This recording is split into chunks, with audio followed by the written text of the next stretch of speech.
I'm Andrew Kingston, the Managing Director of Gravity Credit. We're a niche collection agency based here in Auckland, Albany to be exact. We represent a number of clients, both nationally and internationally. Waterstone Insolvency is our sister company and operates in the insolvency and administration space.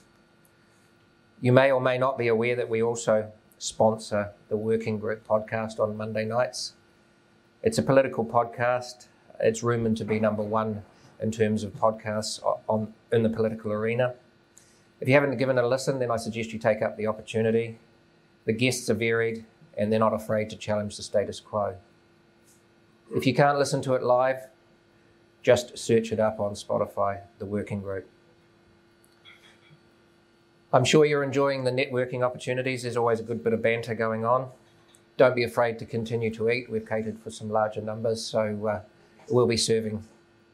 Pardon? Yeah. As always, the formalities. So emergency exit out the door to the left, just past where you came in. The bathrooms are also that way as well, on the right-hand side there. If you could silence your phones, that would be great. And I don't have to make any announcements around COVID, thank goodness. It's a very tight schedule this morning. We always try to run to our 60 minutes and stick to it. And I apologise if we go slightly over. So we'll start with a quick introduction, our guest speaker, some closing comments from Damien Grant, and finally a short Q&A session. I'm sure given the topic today, you'll all have a number of questions. From our perspective, the collection space is often interesting, but none more so than in the situation we have found ourselves in the last 2 years. We're faced with record inflation, interest rates, which in some cases are doubling, coming off the back of fixed terms, and businesses who have been afraid to take the bold steps and take control of those non-paying accounts. Thankfully, we're seeing a shift and more clients are looking at their aged receivable balances and any monies that are due. The holiday or hiatus on collection seems to be abating, and clients have had enough of simply waiting to be paid. While debtors want to pay, the recent increased costs of doing business or simply living have not helped their plight.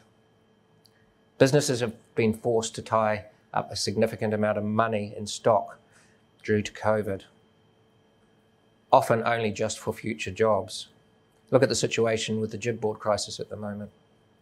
Most, instead of using just-in-time inventory, have now gone to just in case they need it. With the increased interest rates, it's an increased cost on the business. And if you can't pass it on, that typically means reduced margins and a less viable business. Bank interest rates, we believe, will continue to rise for the remainder of this year, if not next year as well. So despite record profits, I'm being told that at current rates, there's minimal margins to these banks. Overall, hardship and arrears are continuing to be issues for lenders. Personally, the situation is also affecting me. I never normally brag about going to expensive places, but I did fill up with petrol this morning. While plans are afoot to manage a number of these factors, labour laws and fair pay agreements also play a significant part. Today, we're lucky enough to have Kirk Hope here and walk us through some of these associated law changes. Kirk is the Chief Executive of Business New Zealand, New Zealand's largest business advocacy body. He heads up a team of economists and policy specialists. Kirk's comprehensive experience and profile has earned him significant time with MPs, ministers, government officials, and community groups to ensure that business interests are represented throughout the policy-making process, ultimately advocating for New Zealand's success through sustainable economic growth. Kirk has represented Business New Zealand on the 2018 Tax Working Group, the 2018 Fair Pay Agreements Working Group, the Future of Work Tripartite Forum, and is a commission member of the Tertiary Education Commission.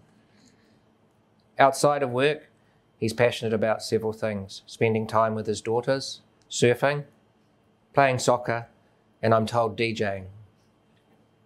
Let me please welcome Mr. Kirk Hope to the stage. Before I get into fair pay agreements, I might just make some comments about what Andrew just said then in relation to the general economic environment. Particularly that point about just-in-time. We became very used to a just-in-time economy, but that's probably not going to return for quite some time. And there's a few different reasons for that, but and they're quite obvious. You know, China's production, for example, is not going to be anywhere near where it was for some considerable time as the government continue to manage the economy with lockdowns. Similarly, if you think about manufacturing production in Europe, there's some substantial issues there with the Ukraine and Russian war, not the least of which is, of course, that the Germans have said we're going to cut production for manufacturing because if we don't, we're not going to have enough gas to keep people warm in the winter.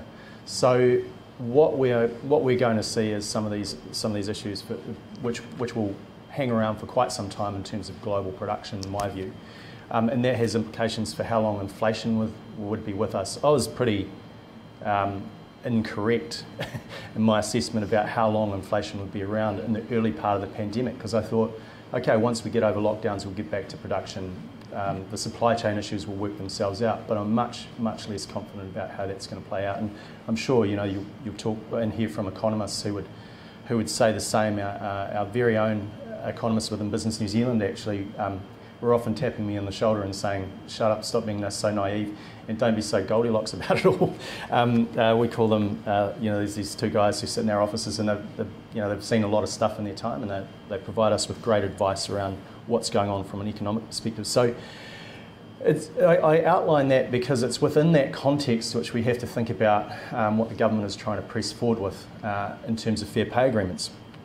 And obviously we've had a few. There's been a bit of media about fair pay agreements, but I'm really happy to fill you in on a bit more of the detail, if you like.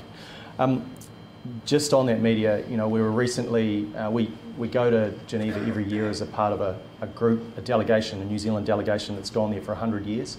The New Zealand government was a founding member of the International Labour Organisation, and the International Labour Organisation heard that one case among 22, one of which was New Zealand this year. And there's been a bit of media around Business New Zealand's role in that, and I'll just be really clear with you. We didn't make that case. We didn't make the New Zealand case get on that list. That list was developed as a negotiation between global unions and global business organisations, and it came out of a group of about 1,000 different issues, and then it got down to the top 22 issues. So what I'm trying to say is there are some much more fundamental matters that the government will need to address if it's to be successful in implementing fair pay agreements, and it was important that we surfaced those issues. Now, one of the reasons why it wasn't necessarily taken as seriously here is because, of course, it's still only a bill in New Zealand. So getting that in front of the International Labour Organisation was a difficult task because, of course, it's not legislation. The government actually haven't done anything yet except develop this bill. So when the committee that was considering it looked at it, they said what the government needs to do in conjunction with Business New Zealand and the CTU is make sure it does comply with the government's international obligations. And so the opportunity, of course, at the moment is for us to be able to engage alongside many other business organisations and indeed businesses and ensure that happens. Because if it doesn't, it's going to be a shit show. That's a technical term. I guess there's some other sort of domestic issues. If you think that there are international considerations around compulsion and universality, there are some other domestic considerations that we surfaced yesterday in relation to the Bill of Rights Act. It's quite a fundamental document, and I'll talk you through kind of the machinery of fair pay agreements, and then we'll get to some of the stuff on the Bill of Rights Act. It was interesting to be described by a left-wing commentator as a clown school for surfacing a Bill of Rights opinion written by one of New Zealand's foremost Bill of Rights lawyers.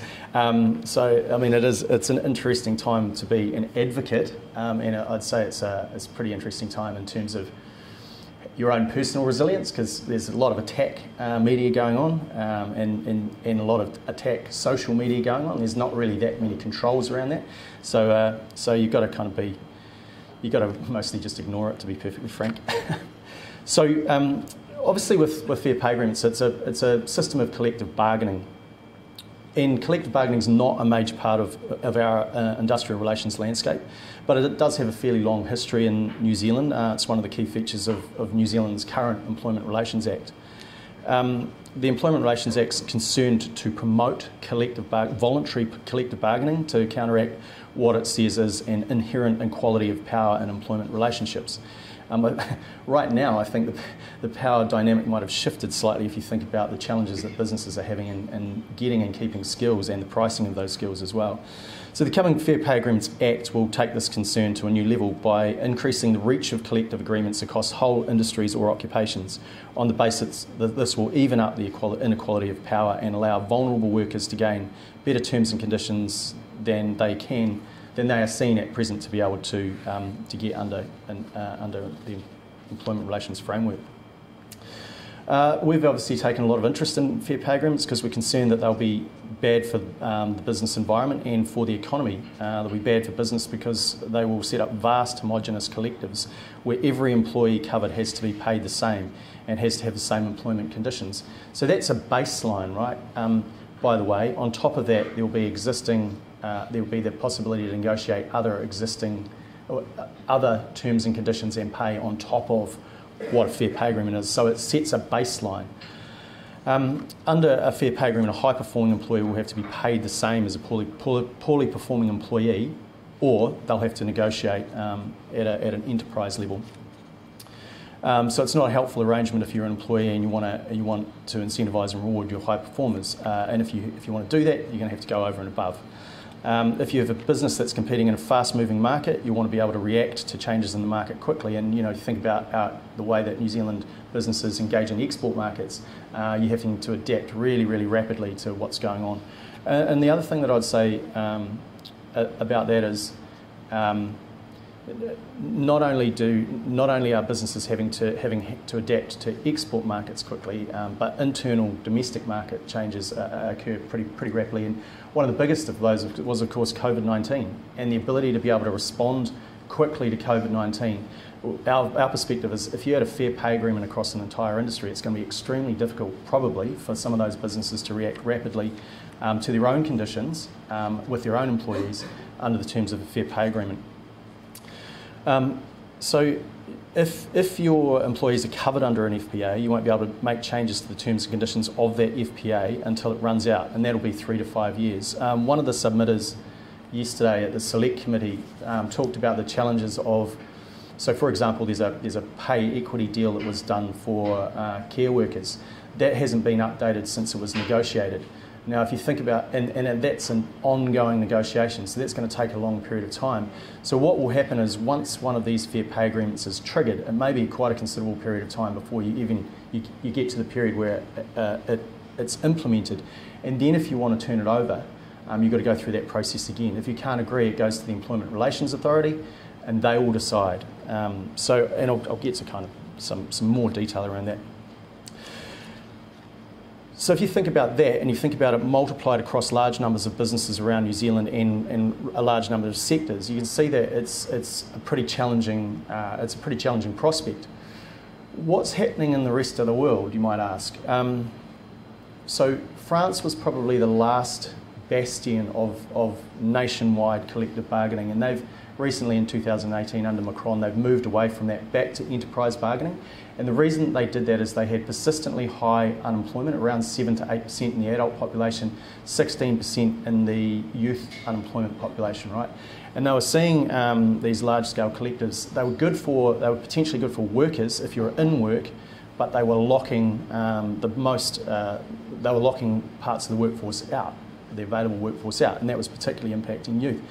So they moved back to enterprise bargaining and away from the collectives. They wanted to do that to help France remain competitive and also for regions in France to remain attractive for people to live and work. It's a pretty big step for a country like France. And in fact, in the OECD, no country has moved since the 70s to further centralise collective bargaining, which is really what we're looking at with fair pay agreements. Just in terms of unions, I should mention unions at this point because they have the potential to play a large part in the scheme of FPAs. You'll be aware that unionism's been in decline in New Zealand over recent years, with union members now making up about 17% of the workforce. When our economy went through deregulation in the 80s, there was a swing away from big collective agreements negotiated by unions and a move towards mostly enterprise level and individual bargaining. Currently, most businesses in New Zealand don't engage in collective bargaining with unions and instead agree wages individually with their employees or again at an enterprise level. It would certainly be in the interest of unions to revive collective bargaining because it's quite hard to gain union members in an individual bargaining environment, and the FPA system gives the union movement the chance to revive collective bargaining on a big scale. But I would say that it's not restricted. Your ability to negotiate on behalf of a group of people is not simply restricted to unions. It could be anybody. So anyone can act as a bargaining agent if they can get 10% of the workforce or 1,000 workers to agree to trigger a fair pay agreement. So yes, it has the potential for unions to play a much bigger role, but it's not just restricted to those entities in terms of their bargaining agency. If the bargaining breaks down, if the union side and the employer side can't agree, then unions can take their claim straight to the Employment Relations Authority, as I said, and that which will then impose an agreement. There's no role, interestingly, for employers other than to turn up at the table. So there's no role for employers to initiate a fair pay agreement themselves. Why might you do that? Well, there might be significant advantages let's just say 30 or 40 employers to get together to set minimum terms and standards themselves, but there's no opportunity under fair pay agreements for employers to initiate bargaining. So, with FPAs, it'll be the 1980s on steroids. Someone wrote that, Jesus. Because it won't just be collective agreements, they'll be nationwide collective agreements, and they'll cover whole sectors like retail or hospitality. So there's obviously demarcation issues, and FPAs will be able to cover entire occupations like all nurses, all truck drivers, all security guards and so on. And it was interesting, one of my colleagues in our submission put together a review of the awards, and it's interesting. Basically, what happens with demarcation issues, that's deciding who's in and out, who's out in terms of the occupation or the sector. And under the award system, what you get is you've got a whole lot of breakdowns of awards into subcategories, if you like. So again, reasonably complex, and not always what has been envisaged from a policy perspective by way of fair pay agreements. One other kind of more complicated part to it is that I think the government tied themselves in knots a bit around how they would deal with regional differences, because of course there may be regional capacity differences in terms of what businesses pay in particular environments. So they've said that roughly there could be regional differences. And we've likened that to kind of Easter trading for pay, effectively. If you think about the challenges of having differentials for Easter trading, and then think about that in the context of pay. Now, people might do that, businesses might do that already. If you're a nationwide business, you might have different sorts of pay scales existing for different regions. But if you're embedding it in a fair pay agreement, it's going to be, I would suggest that would add some inherent complexity.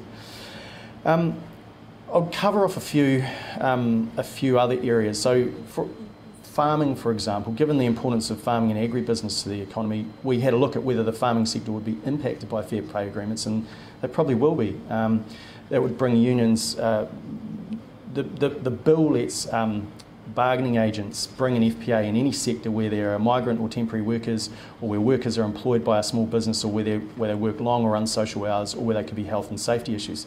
So they could certainly cover the farming sector. And of course the horticulture sector is a big part of that. If you're ruminating on the fact that a fair pay agreement could be forced on any industry because it has long or unsocial hours, are there any lawyers here today? So in terms of the professions, again, there's nothing preventing a bargaining agent initiating a fair pay agreement anywhere in the economy. So that's kind of what, contrary to what the government has said about FPAs. In the beginning, they said it would be restricted to a narrow number of sectors where there were particular vulnerabilities for the workers in those sectors. So in terms of scope and scale, you're looking at no real reasonable restrictions on where an FPA could be triggered other than those provisions, 10%, 1,000 people, or a public interest test. So it's a bit of a rundown on how they might work or might not work. But again, our kind of concerns are a bit more fundamental than that. We describe them as unfair because they're compulsory. So one of the things about the International Labour Organisation and why it was important to surface what was going to occur with fair pay agreements there was because the ILO has always been about supporting voluntary collective bargaining. This compels everybody to the table once it's been triggered. So it's not voluntary and it doesn't meet the terms of a number of conventions that are fundamental to the ILO's operations, which is why we needed to surface there. If the negotiations break down, if the employer can't meet the union's claims, then the case goes to the Employment Relations Authority and the decision will be imposed on the employer. Again, that's relatively unfair and it's also inconsistent with New Zealand's international obligations, as I described, because it's compelling an outcome, or it's compulsory arbitration. Again, that offends certainly at least one of the conventions that New Zealand has signed up to, and international conventions that New Zealand signed up to. So there's a couple of reasons there why we took that claim. So I've sort of talked a little bit about the ILO, and the ILO's conclusion was that, as I said, the New Zealand government needs to engage with Business New Zealand and the CTU to make sure that if the legislation is passed, that it can meet the terms of those international conventions, which is really it's an important point and stake to have in the ground, I think, from a business perspective, because if they push ahead with compulsion and universality, there are some other issues that they'll face from a domestic perspective. So we commissioned a Bill of Rights opinion, as I said, from a leading Bill of Rights lawyer, who was actually quoted. The Ministry of Justice have a role in any bill that goes through. They have to vet it for consistency with New Zealand Bill of Rights Act. And we said, well, look, actually, if this bill isn't consistent with New Zealand's international obligations and commitments, it's unlikely, surely, to be consistent with, say, Section 17 of the Bill of Rights Act, which confirms freedom of association. And so we asked the lawyer who was quoted by the Ministry of Justice in their opinion to the government about consistency with the Bill of Rights. They found it was consistent with the Bill of Rights. The opinion that we commissioned said it was unlikely that that fair pay agreements would be consistent with Section 17. Dr. Butler said that what was good about fair pay agreements was how it was trying to do something to improve conditions for vulnerable workers. If the bill was more focused on that rather than on forcing people into collective bargaining, then it would be, quote, more likely to be reasonable and justified in a free and democratic society. Sorry, this is getting a bit legalistic, but one of the limitations, so the Bill of Rights you can have legislation which can breach the Bill of Rights, right? And we've seen that actually with quite recently with if you think about vaccine mandates. Okay, so vaccine mandates prima facie, forcing people to have a medical treatment, prima facie that would be a breach. It was a justified breach because you're dealing with a pandemic. Okay, in certain cases, and I accept that there's actually some other cases which are still before the courts. So there are justified limitations, but what Dr. Butler said is because fair pay agreements were universal and there was significant elements of compulsion, it was unlikely, and they were so broad, it was unlikely that there were going to be justified limitations. There could be if it was narrowed to deal with particularly vulnerable sectors. So one of the things that we've been saying to the government is you don't need fair pay agreements to deal with these vulnerable sectors. And some of the sectors that they've talked about are bus drivers, and the government themselves has actually moved to address some of those issues by way of enabling local governments to better fund the public transport sector. So they have it within their power to do things which could fix the problems that they see for vulnerable workers without having to do fair pay agreements. And that's one of the arguments that we've put.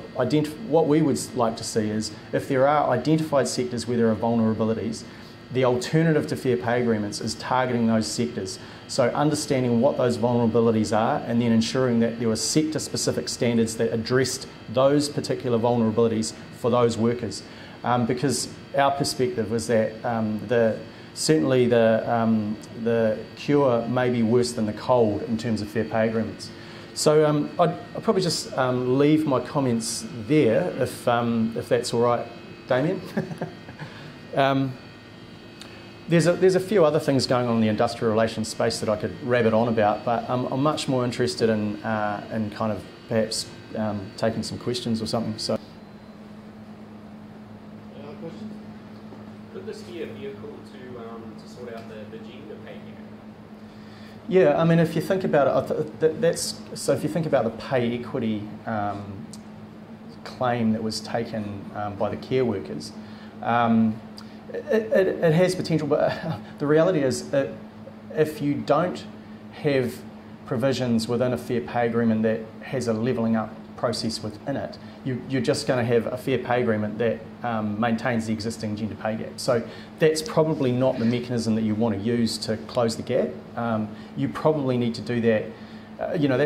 That's a much more challenging issue which needs to be addressed on a firm-by-firm basis, in my view. And so this sort of sector-specific and occupation-specific approach would simply embed some of those differences that are already there. So would a person within the garden be both the same as a person working in Auckland? Yeah, so the answer to that is possibly and possibly not. As I said, one of the challenges with that is that you may end up with an Easter trading of pay, so different terms and conditions that apply to different regions. Now that's both a good thing and a difficult thing, right? So that would mean, again, that you're dealing with the issues of pay differentials within regions, but you're probably not dealing with the primary issues which we're led to believe fair pay agreements are looking to address. So what you're simply going to do is have pay differentials across the country. Now for firms who wish to remain competitive in a particular region, hey, that's not a bad thing. The difficulty will be for nationwide businesses who are trying to run those differentials across the country. Think about trucking firms, for example, that are nationwide. The big challenge is, in my view, that's an additional complicating factor, both good and bad, both in a good and bad way. Well, you mentioned bus drivers as a vulnerable workers. If, say, Auckland Transport negotiated, say 10% of their bus drivers negotiated an hourly rate of $25, there may be 80% of the bus drivers who are already on $26 an hour. What happens then with some of those incidents in Harvard getting paid $10 an hour? Can that employer then reduce them, or? Yeah, that's a really good question, because one of the things that we have argued is that that's exactly what will happen. The CTU's response to that would be what they're doing is setting a base fair pay agreements will set a base rate, and then it'll be relevant for other enterprises to maybe top that up through enterprise bargaining. Our observation is that that's probably unlikely to happen. What you'll get is that levelling up, and then people go, actually, yeah, that's what the market becomes. I think that with skills shortages, it's that muddies the waters a bit more, because everyone's looking to get people and talent. But if you revert to the norm, we would see that as kind of just what you're going to do is move to the average. Yeah. How do you see the collective bargaining interacting with what we see as a fairly dynamic CPI situation at the moment? So is there, because I would perceive that there is a risk of some form of indexation actually locking in inflation and making it much more difficult for the monetary and fiscal authorities to able to control that. I think I see the potential of a negative feedback loop. I'm interested in comments on that. And second, bookies would say that the chance of a change of government is probably better than 50-50 at the moment, although we still have over a year to go, a lot can change. Do you think that an incoming Luxon administration would unwind some of these changes, or do you think he's more likely to embed them? Yeah, I might deal with that one first because I think it's probably more direct and less complicated. National have already indicated that they would overturn any fair pay agreement legislation.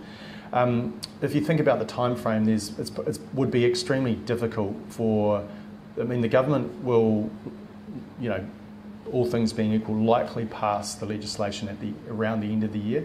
Now, by the middle of next year, the bureaucratic machinery has stopped because you're gearing into an election. So effectively, you've got around about 6 months for a bargaining agent to initiate a fair pay agreement. That would be really challenging. And again, so the likelihood if there was a government change that a fair pay agreement would get up, the answer is unlikely. For the reasons I've just outlined. Okay, so you're absolutely right in terms of the challenges of maintaining kind of a reasonable sort of engagement. If you look at what's going on, say for example in Britain at the moment, there's rail strikes. Now there's no strikes that are attached. Under fair pay agreements, people can't strike, but this is a pricing issue that you're going to face, which will send a fair pay agreement probably to the ERA for determination, right? You're going to get a big gap between expectations. If we stay in an inflationary environment, which I think is probably quite likely, you're going to see some pretty big pay expectations that will evidence themselves. They're already evidencing themselves in the public sector. You'll no doubt be seeing it individually and in some sectors in the private sector. So you're probably, with fair pay agreements, you're probably going to get gaps. Now, I just use the Rail Workers Union example in the UK. So currently their expectations are around 7 to 8%. The rail operator can pay about 3%. So that's a big gap. And I would expect that you'd probably start to see some of that evidence itself, or you already have actually. So the government itself is in negotiations with a number of collectives and sectors where there are some big expectations and some big gaps. So that is, of course, the negative feedback loop that you talked about, Damien, that kind of makes it extremely difficult for monetary policy, traditional monetary policy, to manage in that environment. All right, any last questions before we let Kirk go? How will this affect sort of people like contractors, gig economy? Yeah. So there's a piece of work. I said there's a few other things going on, a few other moving parts in the industrial relations space. So currently, it's not contemplated at the moment that contractors would necessarily be covered, but there is a piece of work going on that relates to the boundary issues of contractors, which has real implications for the gig economy, for people who don't work in traditional forms of employment, right? And who don't want to either. They want the flexibility of doing some of these things. The demarcation point will be dependent versus independent. True, what is a dependent contractor? That's someone who's only got really one employer, and their arrangements look much more like a traditional employment relationship as opposed to someone who has multiple employers and is much more like an independent contractor. So that's kind of a process which is going on at the moment in terms of determining those boundary issues. My expectation would be that once those are complete, once those processes are complete, the government would try to bring in contractors into the realms of fair pay agreements. And we've already sort of seen some discussions around that in the cleaning sector. So that would be my assessment of where that gets to.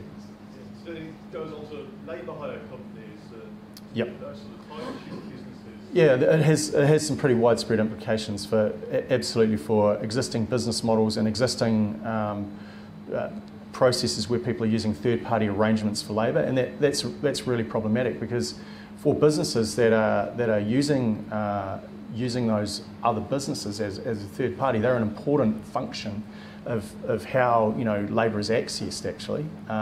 So yes, there are implications. Final question. Yeah, I had a question. Given the low level of unionisation in New Zealand, they would typically be the bargaining agent bringing fair pay agreements to the table. But given that low level, are other bargaining agents able to bring a fair pay agreement to the table? And what would their motivation be if it's not a union? Yeah, it's a really good question. So the answer is that it doesn't have to be a union that is the initiating bargaining agent. So it's any person who registers who can do the job and get and trigger the 10% of the workforce, 1,000 workers, or meet a public interest test. Who would it be? It could be an organisation or a business that sees a business opportunity in that. So perhaps some existing employment relations advocates. My observation would be we were to be written into the legislation to be a bargaining agent on behalf of a default bargaining agent on behalf of employers if there could be no bargaining agent found. We walked away from that because there's actually just too many risks in it from a legal perspective. So I think you'd want to be really, really clear about what your opportunity and your mandate was if you weren't a union and you were seeking to trigger a fair pay agreement, because, as I said, there's some real fishhooks. You've got to make reasonable efforts to contact every employer in the industry. You've got to confirm that you've done that to the Chief Executive of the Ministry for Business, Innovation and Employment. That's no easy task. If you think about if you were trying to trigger a fair pay agreement in retail and you weren't a union, I think the hurdles would be pretty significant, and the risks, because those hurdles are significant, because of the networks and relationships, the legal risk becomes higher, would be my observation. So the implication then presumably is that it's going to be limited to those unionised industries? Yeah, not necessarily. They may play a bargaining role in other industries that are adjacent. Just to provide a bit of perspective on that, in many European countries where there are significant levels of collective bargaining, what's done there is these are managed through extensions. So actually, the union membership again is quite low in some of those European countries. It would be around 10%, but because extension agreements operate across can operate across enterprises and sectors, or have done in the past, let's put it that way. You get quite wide coverage with quite narrow membership. Good. Thank you for coming. Small show of appreciation.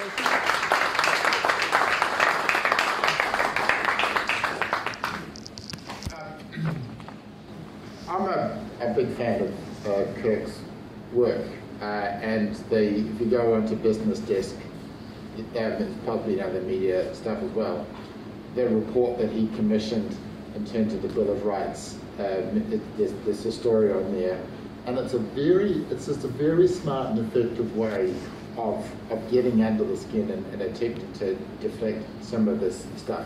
If you like what Kirk had to say and you think, goodness gracious me, I really should belong to an organisation that gets people like Kirk out there, then the EMA is the organisation that you need to belong to. And if you don't belong to the EMA, then you absolutely should. Which is not to detract from the Auckland Chamber of Commerce, which is for Simon Bridges, but I don't know. Anyway, maybe one day Kirk can step into what Simon Bridges should have been doing. We'll have to wait and see. The stuff that's happening in the labour relations area is really concerning. What you are seeing is that you are seeing the state intercede in the relationship between the individual and the employer, and historically around the world, it's a form of sclerosis. It is a form where you are limiting the ability, you're introducing friction into the labour market, and when you introduce friction into the labour market, the only thing that you end up having is less contracts being done, less people being employed. And the other really concerning thing, and it's classic public choice theory, why do the unions want this? Unions want this because unions represent people who are currently employed. That is the entire purpose of it. You go down to the wharf and you've got a strong union, and all the people are there earning six-figure salaries. You know, I mean, I don't mean to be disrespectful, but you know, these are not jobs that you need 5 years worth of training to do. The reason why you're able to get that is because they have successfully created a form of a cartel.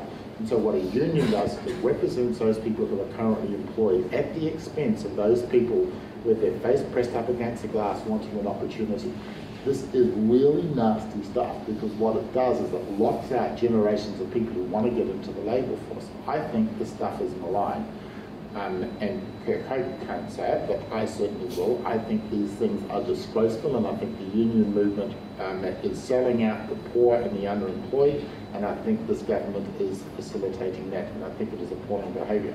The only thing I think we have some comfort in is that they haven't come up with the idea of mandatory statutory redundancy yet, and it's perhaps credit to Kirk Hope and similar that particular path has been diverted. Anyway, I'd just like to thank Kirk for coming along. Thanks. And it's interesting, a smaller crowd today, but much more chatty, much more, you know, was full to the, you know, and everybody's sitting there saying, "Oh, I don't want to ask a question," but it's great.